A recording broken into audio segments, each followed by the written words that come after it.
Bonjour et bienvenue sur le podcast Allez vas-y. Je suis Frédéric Florent et je suis ravi de vous accueillir pour parler des personnes qui passent à l'action. Pour ce premier épisode, c'est le bénévolat qui est mis à l'honneur. Je reçois Vincent Mauchamp qui est engagé depuis plus de 10 ans dans l'association Aviation sans frontières. Il va nous partager les raisons de son engagement, comment il agit en tant que bénévole et il nous expliquera les différentes missions que mène Aviation sans frontières. Je vous laisse découvrir notre échange et les belles émotions qui en ressortent. Ouais, j'ai vraiment adoré cette photo avec le petit garçon qui repartait au Bénin et vraiment c'est ce qui m'a donné envie de te contacter. Nous sommes avec Vincent Mauchamp qui est membre de l'association Aviation sans frontières. Bonjour Vincent. Bonjour Frédéric. Et avant de parler de l'association, j'aimerais te laisser te présenter et nous parler de ton parcours. Et puis ensuite, on verra ce qui t'a amené à l'association et qu'est-ce que fait Aviation sans frontières. Alors, écoute, moi je m'appelle Vincent Mauchamp. Je travaillais jusqu'à il y a très peu de temps dans une grande compagnie aérienne américaine qui s'appelle United Airlines. Et puis, la crise sanitaire est passée par là. Tous les transporteurs ont été touchés. United, encore plus que d'autres, je dirais, parce que c'est une compagnie aérienne américaine. Donc, j'ai été licencié, moi, en début d'année. Et je suis actuellement en phase de reconversion, en phase de transition, je dirais, vers de nouvelles responsabilités. C'est pour ça que j'ai beaucoup plus de temps en ce moment pour m'occuper de mon autre dada dans la vie, qui est le bénévolat dans l'humanitaire. Et notamment, je suis engagé depuis maintenant plus de 10 ans auprès d'Aviation sans frontières. Et qu'est-ce qui t'a amené justement dans ton parcours à t'engager avec cette association ? Ça a été tout bête. En fait, ça a été un concours de circonstances. Quand on travaille dans une compagnie aérienne, il y a ce qu'on appelle des GDS, donc en fait les systèmes de réservation qui nous font des formations, donc où ils convoquent plusieurs compagnies aériennes à la fois et ils nous parlent des nouveautés du produit. Ça se déroule à peu près une fois par an et au cours d'une de ces formations, on nous a présenté Aviation sans frontières et on nous a dit qu'Aviation sans frontières recherchait des bénévoles, puisque l'ADN en fait d'Aviation sans frontières, c'est de fonctionner uniquement avec des personnels de compagnies aériennes, le but, si tu veux, c'est de pouvoir mettre à disposition nos billets de faveur, ce qu'on appelle les billets GP, en fait, gratis passenger, pour pouvoir effectuer des missions pour le compte d'Aviation sans frontières. Donc, c'est dans le cadre d'une de ces formations où il y a eu un appel à bénévolat, je dirais, que j'ai tilté et que je me suis engagé auprès d'ASF. Ok, donc ce que tu veux dire, c'est que quand tu es membre d'une compagnie aérienne, vous avez droit à certains avantages et l'idée, c'est de les utiliser, ces avantages, non pas à titre personnel, mais dans le cadre d'une action de bénévolat, c'est ça ? Exactement, c'est tout à fait ça. Quand on fait des accompagnements d'enfants malades ou des accompagnements de réfugiés, on ne peut le faire que parce que ça coûte très peu d'argent à l'association, puisqu'on prend un billet GP sur une compagnie, que ce soit Air France ou autre d'ailleurs, et qu'on voyage à titre quasiment gratuit. Et donc, qu'est-ce que fait Aviation sans frontières que, je t'avoue, j'ai découvert en même temps que j'ai découvert ton profil ? Alors, c'est justement un petit peu le problème d'Aviation sans frontières, c'est ce déficit de notoriété. Donc, c'est pour ça que je suis ravi que un journaliste me pose la question et me sollicite pour répondre un petit peu. En fait, Aviation sans frontières, c'est une association qui a été fondée en 1980, donc ça fait déjà un peu plus de 40 ans, par des pilotes d'Air France. Et l'idée, si tu veux, d'Aviation sans frontières, c'était de mettre l'aérien au service de l'humanitaire. Donc, Aviation sans frontières est un peu plus connue pour les missions d'accompagnement d'enfants malades et de réfugiés, mais en fait, ASF, c'est une association qui a des actions, je dirais, multifacettes. Il y a des missions avions, donc on dispose de 2 petits avions qui sont stationnés en RDC, en République démocratique du Congo et en Centrafrique pour aller chercher des gens malades dans des zones très très reculées. Il y a aussi, donc, comme je le disais, les accompagnements d'enfants malades. Donc, ça, c'est vraiment le cœur, je dirais, de métier d'Aviation sans frontières, où on va chercher des enfants qui sont en urgence de soins dans des pays défavorisés et qu'on emmène en France ou en Suisse pour venir se faire opérer. Il y a aussi, depuis quelques années, l'accompagnement de réfugiés. Donc, ça, c'est en partenariat avec l'ONU. où on va chercher des gens qui ont obtenu le droit d'émigrer légalement dans des pays occidentaux et on va les chercher dans ces camps UNHCR pour les emmener en Europe du Nord ou en Amérique du Nord le plus souvent. Ça peut être également en Australie ou en Nouvelle-Zélande. Il y a à peu près 4000 réfugiés par an qu'on transfère comme ça, qu'on accompagne. Il y a la messagerie médicale. Alors la messagerie médicale, en fait, c'est tout simplement l'envoi de colis dont le contenu sont des médicaments ou des petits équipements médicaux vers des pays défavorisés. Il y a à peu près 8000 colis comme ça qu'on expédie gratuitement chaque année. Il y a également le fret humanitaire. On expédie à peu près 32 tonnes de fret humanitaire dans les soutes des avions chaque année. Il y a également les missions France. Ce sont des missions qu'on appelle les ailes du sourire, e-aviation ou les ailes de l'avenir. Donc, en fait, le but, c'est de faire découvrir le monde de l'aérien à un maximum d'enfants, notamment chez les publics défavorisés. Par exemple, on fait faire des baptêmes de l'air à des personnes handicapées. Et puis, plus récemment, depuis l'apparition de la pandémie, il y a les missions Covid. Donc, en fait, on utilise nos bénévoles qui, forcément, volent moins en ce moment puisqu'il y a moins de vols. On les utilise pour des missions dans les EHPAD, dans les centres de vaccination Covid, par exemple, pour venir en aide au personnel soignant et en support. Alors, moi, j'ai découvert effectivement certaines missions que je trouve très intéressantes, notamment le fait de faire découvrir, de faire voler des enfants handicapés ou des personnes handicapées pour les faire reprendre un peu de hauteur, je dirais, et leur offrir un bon moment. Je voudrais rappeler, parce que c'est important ce que tu disais sur l'Afrique et les petits vols intérieurs. On oublie souvent, et c'est un ami sénégalais qui me l'avait rappelé, que en Afrique, des fois, pour se rendre à la maternité, il faut 1 jour et demi de route en mobilette, et que des femmes meurent sur la route. Donc le fait de permettre d'avoir un avion, ça sauve des vies. Donc on l'oublie souvent dans notre civilisation moderne et européenne, on va dire, mais c'est important de le rappeler. Non, c'est très juste. C'est justement la raison pour laquelle ASF positionne 2 avions dans des zones stratégiques, je dirais, où il y a le plus de besoins d'évacuation sanitaire, de choses comme ça. Et effectivement, ces 2 avions nous permettent de sauver pas mal de vies et puis de transporter aussi des médicaments ou du matériel médical dans des dispensaires sur des zones qui sont vraiment complètement inaccessibles par la route. Est-ce que tu pourrais nous parler d'un engagement que tu as eu, d'une mission que tu as menée, alors peut-être celle que j'ai découverte sur LinkedIn, mais ou d'autres, pour rendre concret, entre guillemets, ce que tu fais au quotidien et les belles actions que tu mènes au quotidien? Alors effectivement, moi, mon dada, je dirais, c'est porté sur l'accompagnement d'enfants malades parce que c'est vraiment quelque chose qui me tenait à cœur. Donc en fait, le principe de l'accompagnement d'enfants malades, c'est d'aller chercher un ou plusieurs enfants, ça dépend des âges en fait. On en prend en charge 1, 2 ou 3, qu'on va chercher donc dans un pays principalement d'Afrique de l'Ouest, mais également un petit peu de Maghreb, un petit peu de Moyen-Orient, qu'on amène donc sur Paris ou Genève pour venir se faire opérer. Et puis inversement, quand les enfants sont guéris, en général, la durée de séjour en France est de l'ordre de 6 à 8 semaines. Donc quand ces enfants sont guéris, on les raccompagne naturellement chez eux auprès de leur famille. Donc il peut arriver qu'on ait un enfant sur le tronçon aller, sur le tronçon Paris-Afrique, qu'on raccompagne guéri, et puis un enfant sur le tronçon retour, ou alors parfois on part à vide, on ramène un enfant malade, ou alors on se contente de raccompagner un enfant guéri, ça dépend. On a à peu près 650 enfants comme ça par an qu'on gère pour les convoyages. On appelle ça des convoyages chez nous, et donc on est ce qu'on appelle des convoyeurs. 350 bénévoles qui sont actifs dans la base de données d'Aviation Sans Frontières et qui donc donnent de leur temps pour accompagner ces enfants et faire en sorte que ça se passe du mieux possible sur la partie aérienne, sur le transport aérien. Et donc concrètement, quand tu vas faire une mission, par exemple, quand tu emmènes un enfant, ton rôle du début de la mission à la fin, il consiste en quoi, pour que les gens comprennent bien?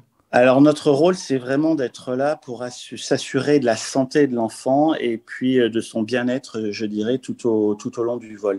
Il faut bien avoir conscience que ce sont des enfants qui ont évolué dans un milieu complètement différent du nôtre. Donc, on a des enfants, par exemple, qui n'ont jamais pris de voiture. Donc, la première fois qu'ils vont à l'aéroport, quand ils habitent, comme tu disais tout à l'heure, à plusieurs jours de route de la capitale ou de la ville principale où il y a un aéroport, déjà, c'est un choc pour eux. Donc, je te laisse imaginer le choc quand ils sont dans un aéroport. Oui. Ce sont des enfants qui, pour beaucoup, s'alimentent avec les mains. Donc, quand on leur présente un plateau repas avec des couverts, c'est pas évident pour eux. L'utilisation des toilettes, c'est assez souvent problématique aussi. Il faut les accompagner impérativement aux toilettes. Certains d'entre eux n'ont jamais utilisé de toilette occidentale comme tu peux connaître, toi et moi. Donc, les systèmes d'aspiration, par exemple, des toilettes dans les avions, c'est problématique pour eux. On a des enfants qui n'ont jamais marché avec des chaussures aux pieds, par exemple. Donc, le jour du départ à l'aéroport, ils sont un petit peu handicapés.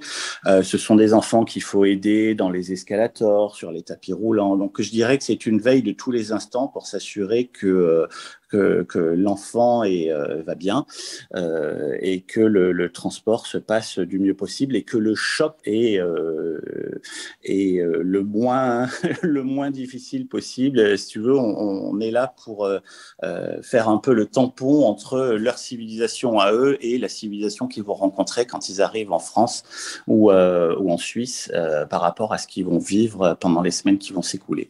Et puis, on a quelques cas aussi un peu plus graves de transferts d'enfants malades qui sont des transferts médicalisés. Donc, pour ça, on a parmi les 350 bénévoles, on a des gens qui sont médecins, infirmiers ou alors formés, comme c'est mon cas, à l'utilisation des concentrateurs en oxygène. Et donc, on est là pour s'assurer que l'enfant respire correctement, qu'il y ait une ventilation correcte. Et donc, on les met sous oxygène pendant tout ou partie du vol. Voilà quel est notre rôle, je dirais, pendant ces transferts. Et donc, quand tu arrives, quand par exemple, tu vas chercher un enfant, pour lui, alors je ne sais pas comment ça s'organise, et justement, je pense que cette question, elle peut éclairer pas mal de personnes. Quand tu arrives sur place, est-ce que tu ne représentes pas celui qui retire l'enfant à la famille? Comment ça s'organise là-bas sur place? Alors, je dirais que la perception des familles est complètement différente. On est un petit peu les sauveurs, c'est-à-dire qu'on est vu comme celui ou celle qui va sauver l'enfant d'un destin qui serait tout autre si on n'était pas venu le chercher pour l'opérer en France. Parce qu'en fait, si on va chercher ces enfants dans ces pays, c'est tout simplement que leur pathologie nécessite un transfert dans un autre pays, puisque ça ne serait pas possible de les opérer dans leur pays d'origine. Alors, j'ai oublié de mentionner que 80% des pathologies des enfants qu'on transporte, ce sont des pathologies cardiaques. Donc, ce sont des choses qui sont assez délicates. Alors, pas délicates en France, parce qu'une opération cardiaque en France, on maîtrise depuis de très nombreuses années, mais qui sont très, très délicates à réaliser dans ces pays-là. Et des pathologies orthopédiques. Puisque certains enfants ont vraiment de gros soucis moteurs et doivent être opérés en France pour pouvoir récupérer un maximum de mobilité. Donc pour la famille, toi tu représentes le sauveur. Pour la famille, on représente le sauveur. En revanche, pour l'enfant, alors ça dépend de l'âge de l'enfant, parce que nous, on intervient sur des enfants qui ont quelques mois jusqu'à des enfants qui sont quasiment des adultes, 18-20 ans. Si l'enfant est en âge de comprendre, la séparation avec la famille quand on va le chercher à l'aéroport se passe bien ou très bien, parce qu'il comprend que c'est pour son bien. En revanche, effectivement, sur des enfants plus petits, il y a toujours une phase de séparation qui peut être délicate, parfois très délicate, et effectivement, l'enfant le perçoit pas toujours comme la famille. Mais quoi qu'il en soit, même si ça se passe de manière difficile, on sait que le convoyeur et les parents savent que c'est pour le bien de l'enfant, et on essaye de faire en sorte que ça se passe du mieux possible. Et à terme, en termes d'engagement personnel, qu'est-ce que ça représente en termes de temps sur une année, ton engagement bénévole ? Alors ça, je dirais que c'est vraiment à la carte. C'est ce qui est chouette chez Aviation Sans Frontières parce qu'il n'y a aucune obligation. C'est-à-dire qu'on est, quand on s'engage en tant que bénévole, donc comme je disais tout à l'heure en début d'interview, il faut être impérativement personnel de compagnie aérienne et pouvoir bénéficier de billets GP. Mais une fois qu'on a réuni ces conditions et qu'on est dans leur base de données, Aviation Sans Frontières nous appelle pour nous demander, alors en général ça se passe une quinzaine de jours à l'avance, est-ce que tu es dispo telle date pour effectuer un Paris-Cotonou? On dit oui, on dit non. Si on dit oui, on est programmé sur la mission et on s'occupe, je dirais, de la mission de A à Z, c'est-à-dire qu'on s'occupe des formalités, d'aller récupérer les visas dans les ambassades, d'aller prendre son billet d'avion, d'appeler la famille d'accueil de l'enfant qui va accueillir l'enfant chez elle en France. Voilà, on gère tout ça. Si en revanche on n'est pas disponible, c'est pas grave. Aviation Sans Frontières passe à une autre personne puisqu'il y a à peu près 350 bénévoles qui sont actifs dans leur base de données. Donc je dirais que si tu as du temps pour un bénévole retraité, il peut faire, je sais pas, 2, 3, 4 missions par mois. Pour un bénévole qui est actif comme moi et qui a un peu moins de temps, moi c'était à peu près une mission tous les mois et demi, tous les 2 mois. D'accord, ouais, déjà pas mal comme engagement bénévole, effectivement. Alors bon, ce qu'il y a d'intéressant aussi, c'est que les horaires des vols Afrique font qu'on n'a pas forcément besoin de poser beaucoup de jours de congé, puisqu'on fait systématiquement l'aller-retour avec l'avion, on fait la rotation avec le même avion. Donc on part généralement en fin de matinée, début d'après-midi de Paris, on se pose en fin de soirée en Afrique, on dépose un enfant guéri, on récupère un enfant malade. Donc ce switch se fait dans l'espace de, on va dire, le temps que l'avion reste au sol. Donc parfois c'est 1h30, c'est très chaud, parfois c'est 3 heures, et puis on repart en sens inverse en milieu de nuit et on arrive très tôt le lendemain matin à Paris. Donc ça prend, je dirais, une demi-journée à une journée pour quelqu'un qui est actif. Donc voilà, consacrer une demi-journée ou une journée tous les mois et demi ou tous les 2 mois, c'est pas non plus énorme en termes d'investissement de temps. Est-ce que tu sais comment fonctionne l'association? Est-ce qu'elle elle bénéficie de dons, je suppose, des compagnies aériennes, mais est-ce que les gens peuvent faire des dons aussi? Absolument. Alors, l'association, je vais le mentionner maintenant, est présidée par Gérard Felzer depuis avril 2019. On a 2 parrains qui sont formidables, qui sont Thomas Pesquet et Angoun. Et effectivement, l'association fonctionne dedans et fonctionne également avec du sponsoring de la part de grandes sociétés, de mécénat, je dirais plutôt. Et en ce qui concerne les dons, effectivement, les gens peuvent aller sur notre site internet asf-fr.org pour faire un don, puisque chaque mission enfant, pour ne parler que de l'accompagnement des enfants malades, nous coûte à peu près 250 à 300 euros. J'ai vu pas mal de fois de commentaires, et puis j'ai entendu aussi ce genre de commentaires des fois, en disant on va chercher des enfants dans d'autres pays et on en a plein nous à soigner, pourquoi on ne s'occupe pas de ces enfants en France et pourquoi on va jusqu'en Afrique chercher les enfants à guérir? Qu'est-ce que tu voudrais répondre à ça, même si moi j'ai ma propre pensée et j'ai pas de souci avec ça, mais toi, qu'est-ce que tu aimerais répondre à ça? Écoute, quand on a une pathologie cardiaque ou orthopédique en France, de toute façon, on est sûr, quel que soit son milieu social, je dirais, d'être pris en charge à 100% par la sécurité sociale. Donc voilà, je dirais qu'on traite 100% des enfants qui ont des problèmes de santé dans nos pays. On a cette chance-là. En revanche, eux n'ont pas cette chance. Pour eux, c'est beaucoup plus problématique et on sait pertinemment que si on ne vient pas en aide de ces populations-là, de toute façon, ce sont des gens pour qui la pathologie va être fatale et ils ont une espérance de vie qui est extrêmement limitée. Donc, si on ne le fait pas, ça se terminera mal pour eux. Une opération cardiaque à cœur ouvert en France, ça coûte cher, certes, mais c'est financé par des associations. Donc, c'est pas de l'argent public, ce sont des gens qui font des dons ou des sociétés effectivement qui font des dons. Il y a plusieurs grandes associations avec lesquelles Aviation Sans Frontières travaille en partenariat. Pour n'en citer que quelques-unes, les 3 plus importantes, il y a Mécénat Chirurgie Cardiaque, qui a été fondé par le professeur Francine Leca à l'époque. Donc, qui s'occupe exclusivement des pathologies cardiaques. Il y a une autre association qui s'appelle la Chaîne de l'Espoir et qui prend en charge pas uniquement les pathologies cardiaques, mais tout type de pathologie, je dirais, qui nécessite un transfert. La différence entre Mécénat et la chaîne de l'Espoir, c'est que la chaîne de l'Espoir essaye aussi de construire des hôpitaux sur place ou des services à l'intérieur des hôpitaux existants pour que, à terme, on puisse avoir un transfert de compétences entre la France et ces pays-là et qu'on puisse pratiquer certaines opérations, peut-être pas les plus lourdes, mais certaines opérations sur place. Et puis, il y a également une autre association très importante qui est suisse, qui n'est pas française, qui s'appelle Terre des Hommes et qui, elle, a un mode de fonctionnement un petit peu différent. En ce sens que ils ont un centre où ils accueillent en permanence plus d'une centaine, je crois, d'enfants venus de tous les pays du monde et qu'ils font opérer dans les hôpitaux suisses. Voilà. Alors que la différence de Mécénat Chirurgie Cardiaque et la chaîne de l'Espoir, ces associations-là fonctionnent avec des familles d'accueil. Donc, il y a des familles qui viennent récupérer les enfants quand on arrive à l'aéroport en France.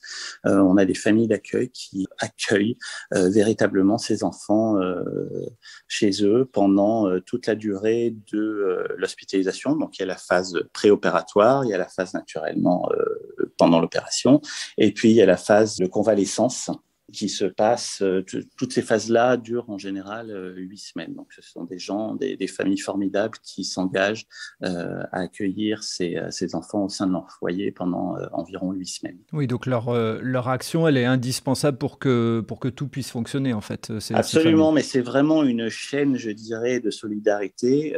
En amont, il y a la recherche de financement par ces associations-là, la recherche de familles. Une fois que les associations ont le financement et les familles, ils font appel à Aviation Sans Frontières. Donc, en fait, nous, on agit pour le compte de ces associations-là, puisque nous, on assure toute la partie transport de ces enfants, transfert entre leur pays d'origine et la France ou la Suisse. Donc, c'est vraiment une chaîne de solidarité. Merci pour cette belle réponse, parce qu'effectivement, le mot solidarité, le mot partage, il doit revenir et faire comprendre que si on s'occupe que de son petit territoire, à un moment donné, on en restera dans notre territoire, on en restera fermé. En autant d'années de bénévolat, moi j'aimerais bien que tu puisses nous partager quelques belles émotions que tu as pu vivre pour donner cette envie aux gens, un, peut-être de faire un don, et puis deux, de s'engager aussi dans ce type d'association. Alors, je dirais que ce qui me revient constamment à l'esprit, alors on n'a pas parlé des émotions, mais effectivement, être convoyeur chez ASF, c'est quelque chose d'assez fabuleux dans une vie, parce que quand on va chercher un enfant malade et qu'on le prend, entre guillemets, à sa famille pour le ramener en France et qu'il soit opéré, on sait que ça va changer la vie de cet enfant et de sa famille. Et puis, même s'il y a des émotions, je dirais, qui sont difficiles, parce que quand la séparation avec les parents, avec la famille se passe mal, voilà, il faut tenir le coup, il faut tenir le choc émotionnellement. Et puis aussi, on a l'émotion sur le trajet retour, quand on raccompagne un enfant guéri, qu'on le remet à sa famille et qu'on sait qu'il a une espérance de vie qui est tout à fait normale après l'intervention. C'est vraiment très, très fort en émotion. Moi, ce que je retiendrai, c'est j'ai eu la chance de raccompagner une fois une petite Sénégalaise, enfin une petite, elle a été adolescente, elle avait environ 15-16 ans, et puis on était tous les deux bien installés, c'était en phase de vol, et elle feuillette le magazine de bord d'Air France, et puis elle me pose la question, qu'est-ce que c'est qu'un cockpit? Alors je lui explique ce que c'est qu'un poste de pilotage, comment ça se passe, ce que font les pilotes, quel est leur job en fait. Et donc discrètement, je suis allé voir la chef de cabine et je lui ai demandé si éventuellement ça serait possible de visiter le poste de pilotage. Elle me dit, écoutez, je vais voir avec le commandant de bord, mais c'est quelqu'un de très sympa, donc a priori, je pense qu'il acceptera. Puis effectivement, au bout de 5 minutes, elle revient me voir, grand sourire, elle me dit, écoutez, allez-y, il accepte de la prendre en poste de pilotage jusqu'à la fin du vol. Donc cet ado est allé dans le poste de pilotage, les pilotes étaient vraiment très, très, très sympas, lui ont expliqué tout, je dirais. Comment un avion vole, quelle était la météo ce jour-là. On allait faire un contournement d'une grosse masse nuageuse avant de pouvoir se poser à Dakar. On était à peu près au-dessus de Nouakchott en Mauritanie à ce moment-là, et puis elle est restée jusqu'en phase terminale, jusqu'après l'atterrissage à Dakar. Donc moi je suis retourné à ma place bien sûr, et puis à la fin quand je l'ai récupérée, cette jeune fille m'a dit, avait des yeux absolument étincelant, brillant, et elle me dit mais c'est fabuleux, c'est ça que je voudrais faire. Voilà. Et quand on a ce genre d'expérience, quand on vit ça, c'est quelque chose dont on se souvient très très très longtemps. C'est magique, merci pour le partage. Franchement, voilà, j'en ai des frissons, c'est vraiment magnifique. Merci beaucoup. Dans l'autre sens, est-ce que tu as fait face à des difficultés qui font que ça aurait pu remettre en question ton bénévolat, ou des difficultés du quotidien pour l'association dont tu voudrais parler? Alors, on a effectivement, quand on touche à la santé, de toute façon, on a forcément des missions qui se passent bien et un certain pourcentage de missions très faibles qui se passent un peu moins bien. Ce qui se passe, c'est que les enfants, avant d'être envoyés en France, ont un diagnostic qui est établi sur place par un médecin généralement qui est représentant de l'association qui les fait venir en France et qui finance leur opération. Et ce diagnostic, malheureusement, n'est pas toujours exact, n'est pas toujours conforme au diagnostic qui est porté en France une fois que l'enfant est arrivé. Donc, il peut y avoir deux types de problèmes. Il peut y avoir un problème pendant le vol.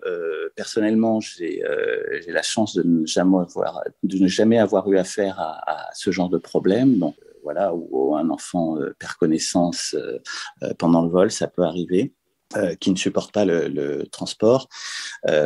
Et puis, sinon, on a d'autres types de problèmes, effectivement, quand le diagnostic se révèle beaucoup plus grave que ce qui avait été envisagé avant le transfert. Il peut se produire que des équipes médicales refusent d'intervenir parce que c'est beaucoup trop risqué et qu'on sait qu'il n'y aurait aucune chance de survie pendant l'opération pour l'enfant. Donc, il peut nous arriver, malheureusement, de raccompagner des enfants qui n'ont pas pu être opérés. Donc, on a fait le job, je dirais, chez Aviation Sans Frontières. On a transféré ces enfants en France. Ils ont été vus par les équipes médicales ici et malheureusement, on doit les raccompagner quelques semaines après auprès de leur famille parce que ils n'ont pas pu être opérés. Et ça, c'est difficile aussi à gérer en termes d'émotion parce que voilà, on ramène un enfant. Alors, on sait que tout aura été tenté pour lui, mais on sait que malheureusement, en termes d'espérance de vie, ça va être beaucoup plus compliqué pour lui que s'il avait pu être opéré. Donc, ce sont des choses qui arrivent, mais je dirais qu'on les gère. On est face à la fatalité, effectivement. Exactement. Où ça arrive, effectivement. Et si tu devais nous partager une des prises de conscience que t'ont fait ressortir cette action bénévole que tu mènes depuis plusieurs années, est-ce qu'il y a des choses dont tu as pris conscience grâce à cette action bénévole? Alors moi, j'ai coutume de dire que quand on fait un convoyage, on part comme ça de son pays, de la France, qui est un pays occidental où on a un niveau de vie et une chance absolument phénoménale dont on ne se rend pas compte d'ailleurs au quotidien. On fait un aller-retour sur ces pays-là qui n'ont pas cette chance. Et j'ai coutume de dire que ça remet les pendules à l'heure, c'est-à-dire qu'en l'espace de 15 heures, 20 heures de vol, on sait apprécier notre condition quand on rentre d'un convoyage. On est extrêmement fatigué puisqu'on fait l'aller-retour avec l'avion, on ne dort pas pendant 15-20 heures, mais ça a au moins le mérite de nous avoir remis les pendules à l'heure. Et quand on se pose à Charles de Gaulle le lendemain matin, à l'arrivée d'une mission, on se dit quelle chance on a. Quelle chance on a d'être en France, d'avoir un système de santé malgré toutes les critiques qu'on peut faire, d'avoir un système de santé qui tient la route par rapport à ces pays-là. Et ça, c'est véritablement une prise de conscience que j'ai eue parce que c'est vrai, quand on est habitué à vivre dans nos pays, on ne se rend pas compte de la chance qu'on a. Mais par rapport à ces enfants-là, c'est clair que voilà, il y a pas photo. Merci beaucoup pour ce partage parce que c'est ce qui aide aussi à s'engager en se disant je prends conscience de certaines choses et donc j'avance. J'ai une question due à ce que tu as expliqué au début. le fait que tu partes dans une reconversion professionnelle, est-ce que ça va remettre en question ton engagement par rapport à l'association ou en tout cas tes actions dans l'association ? Alors, je dirais que si j'ai suffisamment de temps, parce qu'en fait, tout est question de temps, ça ne remettra pas en question mon engagement dans cette association, puisque j'ai travaillé suffisamment longtemps dans l'aérien pour conserver mes billets de faveur à vie, je dirais. Donc, de ce point de vue-là, je reste bénévole chez Aviation Sans Frontières. Et puis, quand on ne vole pas pour Aviation Sans Frontières, il y a plein d'autres choses qu'on peut faire. Exemple type, depuis l'apparition de la pandémie, on a effectivement mis en place du bénévolat dans les EHPAD, dans les centres de vaccination. Donc, moi, par exemple, je m'occupe d'un centre de vaccination qui est l'hôpital Saint-Joseph dans le 14e, où je gère tout le planning des bénévoles qui vont aider à faire de l'accueil pour la vaccination des patients. Donc, il y a plein de choses à faire, je dirais, même si on n'a pas de billets GP, de billets de faveur, on peut aider Aviation Sans Frontières de diverses manières en étant bénévole. On peut les aider effectivement en faisant un don, mais on peut aussi s'engager chez ASF pour faire d'autres choses. D'accord, donc ça veut dire que n'importe quel particulier qui chercherait une association et qui aimerait la cause de ASF, il peut s'inscrire et faire des missions bénévoles en France sans forcément être personnel navigant. Absolument. Absolument. Et dans les compagnies aériennes, d'ailleurs, je me permets de te reprendre, il n'y a pas que les personnels navigants qui ont droit aux billets de faveur, ce sont tous les personnels des compagnies aériennes. D'accord, quel que soit le type de métier qu'on effectue dans une compagnie aérienne. Alors, pour terminer, pour faire un petit clin d'œil au podcast, quelqu'un qui hésiterait à s'engager, quelles seraient les raisons que tu aurais de lui dire « allez, vas-y », alors que ce soit pour s'engager chez ASF ou dans une autre association ? Ce que je dirais, c'est que ça prend un peu de temps, mais que le jeu en vaut vraiment la chandelle, puisque quand on fait partie de cette chaîne de solidarité et que on arrive à sauver des vies, notamment des vies d'enfants, c'est quelque chose de fabuleux. Merci, c'est un très beau témoignage. Alors je rappelle avant de terminer qu'on peut faire des dons, on vient de le dire, je rappelle qu'on peut s'engager chez ASF et donc je mettrai dans les notes du podcast tous les liens permettant de répondre aux questions. Il y a un livret que j'ai consulté qui est très très bien fait, qui rappelle ce qu'on peut faire comme type de bénévolat. Donc vraiment c'est une association que j'ai découverte et que j'ai pris plaisir à découvrir. Et donc Vincent, je te remercie énormément parce que ce partage était plein d'émotions, plein de belles choses et tu nous as transporté dans ta mission bénévole. Donc je te remercie. Écoute Frédéric, c'était avec plaisir. Merci à toi pour cette interview. Et puis en conclusion, je voudrais dire qu'on a beaucoup focalisé aujourd'hui sur l'accompagnement d'enfants malades, mais qu'effectivement Aviation Sans Frontières, c'est plein d'autres choses. C'est l'accompagnement des réfugiés, c'est la messagerie médicale, c'est le fret humanitaire. Comme je le disais en intro, ce sont les missions France, les missions avion. Donc, il y a vraiment plein de choses sur lesquelles Aviation Sans Frontières est une association très active et qui mérite d'être connue. Et je suis ravi d'avoir pu répondre à tes questions sur ce podcast pour que les gens puissent découvrir cette association qui est vraiment formidable. Merci de l'avoir rappelé et j'hésiterai pas si besoin dans quelques mois de te recontacter ou par une autre personne chez ASF de parler effectivement de ces autres missions parce que ça aide à faire connaître un peu plus le bénévolat et aussi à mettre en lumière les gens qui aident à faire du bien sur cette planète, il faut le rappeler. Donc, merci beaucoup Vincent. À bientôt Frédéric. À bientôt. Et voilà, c'est terminé pour ce premier épisode. J'espère que vous avez apprécié le parcours et l'engagement de Vincent au sein d'Aviation Sans Frontières. Je vous mets les liens du site de l'association dans les notes du podcast. Si vous avez aimé cet épisode, n'hésitez pas à laisser un commentaire sur votre plateforme d'écoute. Je vous dis à très bientôt pour un prochain épisode.